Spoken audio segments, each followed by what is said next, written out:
NT Ramarao గారు, కృష్ణ గారు, కృష్ణరాజు గారు వాళ్ళు ఒక ఇది అని అట్లా ఆ ముద్ర వేస్తారు. అవును అవును అయ్యే వచ్చినాయి, ఆ క్యారెక్టర్లు వచ్చినాయి. దాన్ని నాకు కూడా అదే ఇష్టం. ఓసాయి ఫైట్లు గీట్లు క్రైమ్ ఇవన్నీ కంటే కూడా హ్యాపీగా ఫ్యామిలీ కుటుంబంలో ఉన్న ప్రతి ఒక్కళ్ళు వెళ్ళి కూర్చొని హ్యాపీగా సినిమా చూసేటట్టు బయటకు రావాలి తప్ప అవును పిల్లలు మీరు రాకూడదు, మేము చూడాలి, మీరు రావద్దు అని కానీ ఇట్లాంటివి ఉండకూడదు. వాళ్ళ మైండ్ పొల్యూట్ కాకూడదు అని ఆ ఆలోచనతో అన్నీ అయ్యావు. మేము తీసిన సినిమాలు కూడా 25 సినిమాలు తీసినా ఇందులో యాక్షన్ సినిమా ఒక్కటి కూడా లేదు. కథలో యాక్షన్ ఉంటుంది కానీ త్రూ అవుట్ క్రైమ్ సినిమా లాగా ఒక్కటి కూడా తెలియదు. ఇష్టపెట్టి కాల్చుకోవడాలు, తప్పుకోవడాలు ఇట్లాంటివి. అదే సో అక్కడ డెలిబరేట్గా ఒక పాజిటివ్ ఆరా ఎప్పుడూ ఉండేది మీతో ఫాలో అవుతూ. అప్పటి నుంచే మీకు దేవుడి మీద నమ్మకం బాగా ఎక్కువ? చిన్నప్పటి నుంచి మా అమ్మగారికి బాగా దేవుడు భక్తి. మా నాన్నగారికి అంత ఉండేది కాదు కానీ మా అమ్మగారికి బాగా రోజు ఆవిడ కృష్ణుడి మీద, రాముడి మీద పాటలు పాడుతూ ఉంటారు, భజనలు చేసుకుంటూ ఉంటారు. పాడేవారు సార్? చాలా పాడేవారు కూడా. సో ఆవిడ చూసి మేమందరం కూడా నేర్చుకున్నాం. తర్వాత ఆవిడ పొద్దున్నే నిద్రలాగానే దేవుడికి దండం పెట్టుకొని దిగు మంచం పెంచారు. దేవుడు రాత్రి పడుకున్నప్పుడు కాడు కడుక్కొని వచ్చి మంచం మీద పడుకోబోయే ముందు దేవుడికి దండం పెట్టుకొని మళ్ళీ పడుకోనేవారు. అట్లా అది చిన్నప్పటి నుంచి అలవాటయ్యి. నేను బిజినెస్లోకి వెళ్ళాక కూడా రోజు ఇంటి దగ్గర పూజ చేసుకోవటం, వెళ్ళటం అది అదొక అలవాటు. అది ఇప్పటికీ ఎట్లాగే ప్రాబ్లంగా అవుతుంది, కంటిన్యూ అవుతుంది. సార్, శ్రీదేవి గారు హీరోయిన్గా నటించిన మొదటి ఫిలిం బంగారక్క. అప్పుడు చాలా చిన్నపిల్ల సార్ ఆవిడ. చాలా సరిగ్గా చెప్పాలంటే హీరోయిన్గా అదే ఫస్ట్ సినిమా. అవును, చంద్రమోహన్ అని అంటారు కానీ అందరూ 16 ఏళ్ళ వయసు అని ఇదే ఫస్ట్ సినిమా. అవును, అందులో అమ్మాయి పేరేంటి వయసు ఏంటంటే అప్పుడే పెద్ద మనిషి అయిన అమ్మాయి. చిన్నప్పటి నుంచి ఆడపిల్ల మగపిల్లలతో ఆడుకునే టైప్ క్యారెక్టర్ అనమాట. ఆ అమ్మాయికి సంగీత మాస్టర్గా నన్ను పెడతారు. ఇక సంగీత మాస్టర్కి వెళ్తాం, ఇది చేస్తే ఆ అమ్మాయికి మనసు ఎక్కడో ఉండేది అనమాట. అసలు ఆ అమ్మాయి పెళ్లి చేసుకున్న తర్వాత ఇక అమ్మాయి మళ్ళీ మామూలు ట్రాక్లో రావడానికి ఎంత కష్టపడ్డాడు ఇది అదైనా దాని సబ్జెక్ట్ అది చేసాం. ఫస్ట్ చేసింది దాంతో. అప్పుడు వాళ్ళ అంటే ఇది అడగకూడదో అడగచ్చో తెలియదు సార్, వాళ్ళ అమ్మగారు మిమ్మల్ని అల్లుడు చేసుకుందాం అనుకున్నారా అంటారు, నిజమా సార్? ఆ సినిమా అప్పుడు కనుక తర్వాత సినిమాలు అయిన తర్వాత ఈ అబ్బాయి బాగున్నాడు, బుద్ధిమంతులాగా ఉన్నాడు, బాగా సినిమాలు కూడా ఉన్నాయి, మన అమ్మాయిని ఇస్తే బాగుంటుందనే ఆలోచన ఆవిడకి వచ్చింది. శ్రీదేవికి రాలా, ఆవిడకి వచ్చింది. ఆవిడకి వచ్చి వాళ్ళ ఫ్రెండ్ ఎవరి దగ్గర అంది, అమ్మాయికి ఆయన్ని ఇస్తే బాగుంటుందేమో అని చెప్పి అందంట. అంటే ఆయన పెళ్ళి అయిపోయిందండి, 2 పిల్లలు కూడా రండి అన్నారా?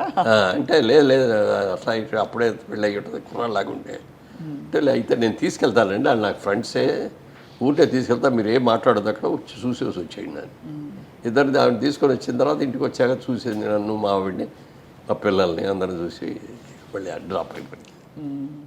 మేడంకి ఇవన్నీ తెలుసా సార్? తెలుసు. ఏమనేవారు అంటే నవ్వురుకుంటుంది అంతేనా? ఎప్పుడు ఒక చిన్న ఇది కూడా రాలేదు ఈర్ష్య కానీ. ఇప్పుడు జయచిత్ర పెట్టినప్పుడు జయచిత్రతో యాక్ట్ చేసినప్పుడు జయచిత్రతో పెళ్ళి అని చెప్పి అవును చాలా ఇట్లా వచ్చేసినాయి. తమిళ పత్రిక దినతంతి అని ఉండేది ఒక న్యూస్ పేపర్. జయచిత్ర గారే నాతో చెప్పారు మన ఇంటర్వ్యూ. మొన్నటి చెప్పారా? మొన్ననే చెప్పారు.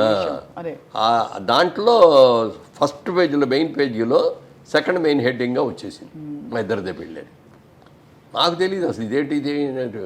షూటింగ్కి వెళ్ళేప్పటికీ తమిళాళ్ళు అందరూ లైట్ బాయ్స్ అందరూ తమిళాళ్ళేగా ఎవరిదా మురళీమోహన్ అని నన్ను చూపిస్తారు. ఏంటిది ఇవాళ కొత్తగా అందరూ ఎవరిదా మురళీమోహన్ అని చూపిస్తున్నారు ఏంటి అని అనుకున్నా. నాకు తెలియదు. సెట్లోకి వెళ్ళిపోయిన తర్వాత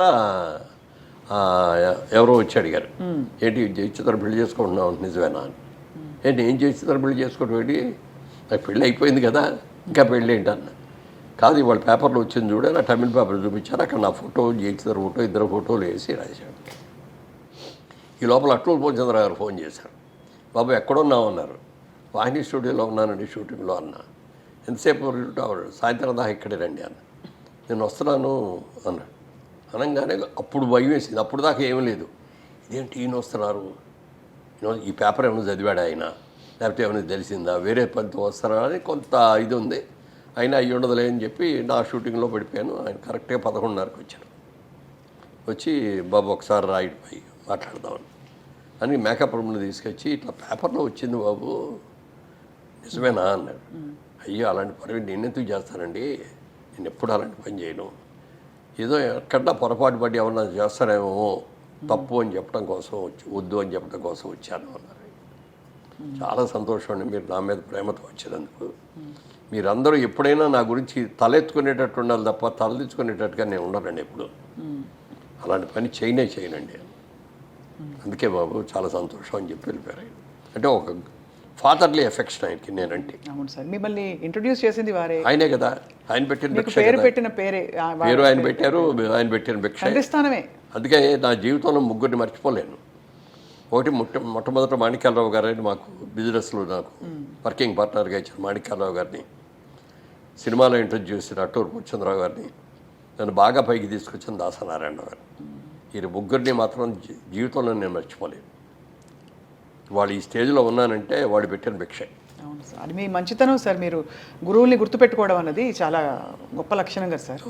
కానీ సార్ నిజానికి ఆ రోజుల్లో రెండో పెళ్లి జరగడం చాలా సర్వసాధారణం.